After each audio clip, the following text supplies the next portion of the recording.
Манай өнөөдрийн зочноор Улсын филармоны хөгжмийн найруулагч Төгөлдөр Хуурч Амруулан за гэр бол Монголын маркетингийн агентлагийн захирал Дамжин Цэрнаараа оролцохоор хүрэлцээрээ байна. За та бүхэнд багуудын минь төргий. Тэгэхээр тун удахгүй за маргааш буюу 6 дугаар сарын 29-ний өдөр Майкл Джексон Forever гэдэг одоо бүхэл бүтэн оркестртай бүрэн хэмжээний тоглолт зохион байгуулах гэж байгаа гэсэн энэ тоглолтын талаар хүрэхгүй юу?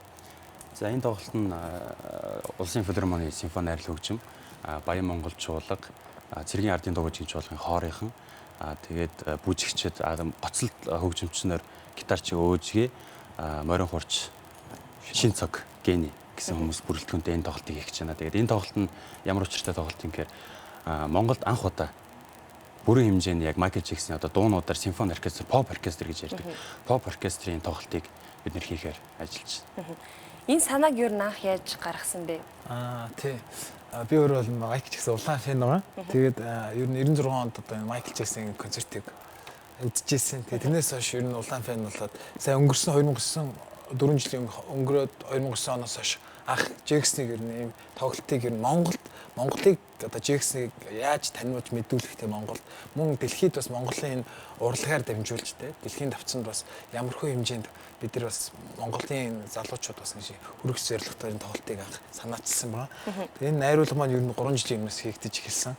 Тэгээд дан хүмүүс гайхдаг баг поп дуучин Майкл Джексон гэхэлэр рок поп урлагаар дуулдаг тэ амьд хөгжмөөр л ойлгодог боловч үгүй маа энийг бас Майклийн хөгжим бол дэлхийн тэ том мэрэгжлийн тэр дундаа мэрэгжлийн дан хөгжмийн хэлбэрээр бол яаж гой болдог сонгодог тэ симфони оркестр тэ дундаа симфони оркестр сонгодог мөн Монголны бас бахархал болсон зэмсэг болох мориор хөгжмөөр тэ Майклийн тэр хөгжмийг ишгэлүүлэн гэдэг бол дэлхийн Монголын бас нэг том Майкл Джексоныг гаргаж ирэх юм том хуудас нэгж чинь гэсэн үг л дээ. Тэгэхээр поп оркестр, симфони оркестртай тоглоно гэдэг нь маш сонирхолтой байна л. Хөгжмийн найруулга тал дээр ямар ажил хийсэн бэ? За бүжигчид бас оролцож байгаа гэсэн. Тий. Энэ болохоор манай энэ концертын гол юм нь болохоор поп оркестр гэж нэрлсэн байна болохоор дотроо симфони найрал хөгжим юм хоор тий. Тэгээд бас энэ жаз чуулга, Баян монгол жаз найрал хөгжим эдрийг нэгтгсэн юм том хэмжээний оркестр байгаа. Тэгээ учир нь яагаад ингэж нэгтгсэн бэ гэхлээр Майкл Джексон тэр дуунууд бол тэр сүр хүчийг бадраасан те тэр биттэй химнэлтэй тэр уянгийн нууд нь хичнээн тэр хүний сэтгэлийн хөвгийг татгаар тийм мэрэгжлийн хэмжээний дуунууд байдаг. Тэгээд тэр утгаараас энэ массыг харуулж одоо тэр сэргийн хүч тэр инерцийг бүрэлдэхүүний одоо тоглолт жишээ нь эхлэхэд тэр энергийг яг бүгдээрээ эхлэх тийм юутайгаа. Тэгээд Майкл Джексон дуучин хөгжмийн тэр хөгжмийн зохиолчоос гадна бүжийн том төлөөлөгч байдаг.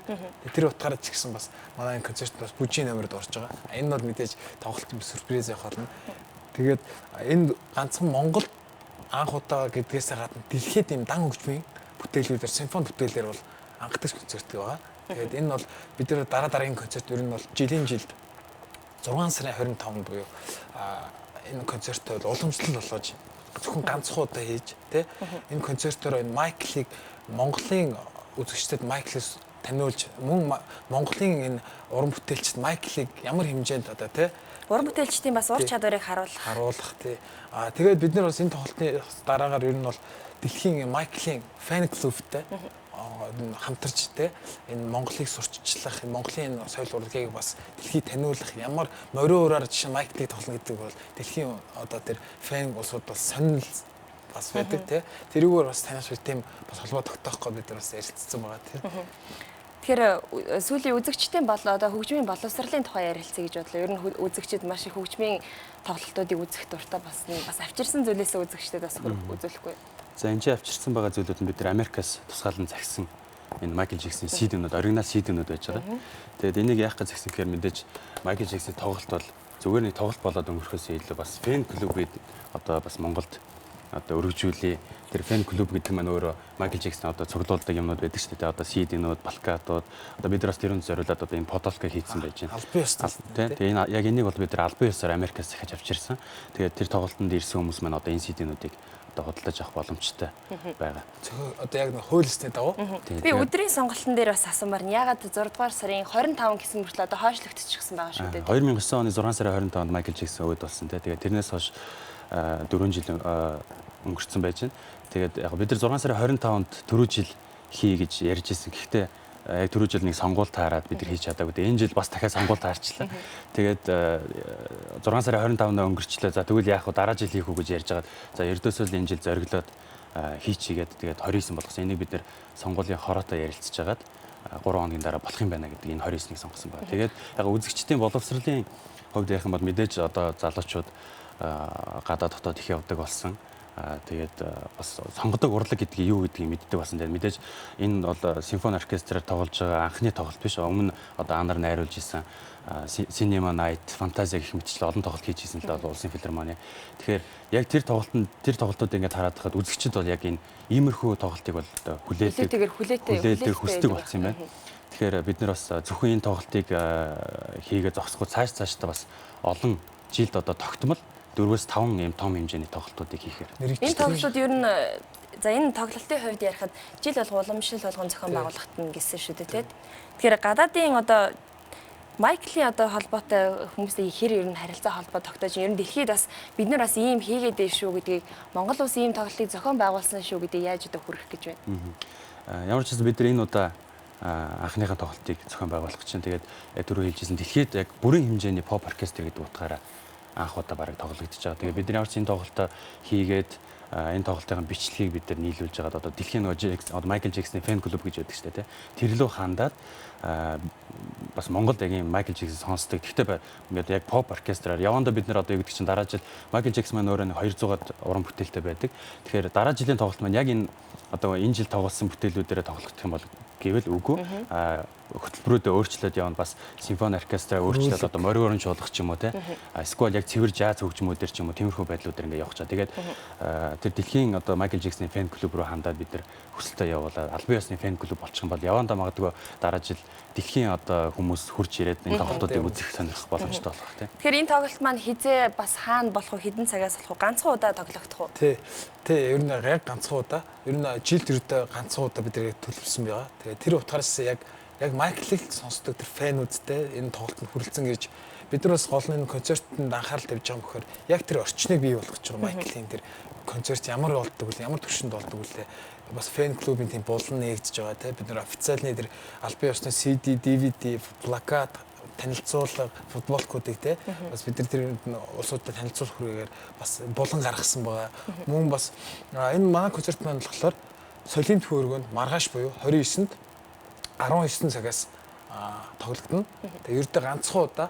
Тэгээд ингээд бас энэ концерт маань ердөө та бүхэн бас Майклыг мэддэггүй хүн байж гэсэн энэ манай концерт хүрэлцэн ирсэн тэр урлагийн гоо сайхны мэдрэмж. Тэр дундаа Майкл Джексоны тэр уран бүтээлийг түүний хэрвээ хитээвч ингэж тайлсан гэсэн түүний хөгжим хүний зүрх сэтгэлд үргэлж мөнх попын хаан гэдгээр одоо дэлхийд алдартай шүү дээ тий.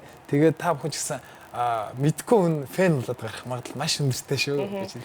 Тасалбарын хувьд бас сонирхолтой. Энэ тасалбар нь мөн үү? Тий, энэ манай тасалбар байна. Тий, тэгээд тасалбарын хүн болохоор 20-30 мянга гэж байгаа. Пилотаж парцерия ялгаатай.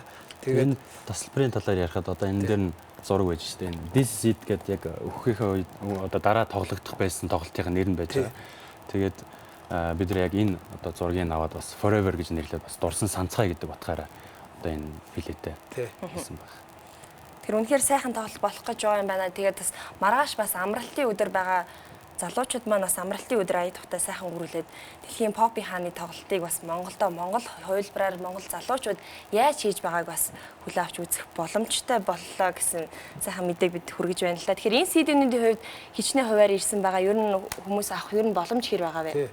Энэ маш бага хэмжээгээр хийсэн байна. Яа тэгэхээр нөгөө албан ёсоор бид нар яг сайтаас нь michaeljackson.com-оос дамжуулж те албан ёсны шопоос нь онлайнаар захисан. Тэгээд энэ болохоор special edition болохоор яг лимиттэй. Тэгээд бид нар тэр болгонд бас бидний тэр хэмжээгээр өгөх боломжгүй байдаг. Тэгэхээр тоотойгоо үнэхээр Майкл Джексоныг бас бид нар сонсъё гэсэн те CD-г нь авч амжаагүй ч юм уу эсвэл Майклыг мэддэж чадаагүй юм бол манай бас энэ буланд очиж хандаж те концертны үеэр ирж Майклийн одоо тэр танилцуулгыг үзэж те бас энэ мэдээллийг авч CD-үүдийг сонирхохоор бол худалдан авах боломжтой л байна.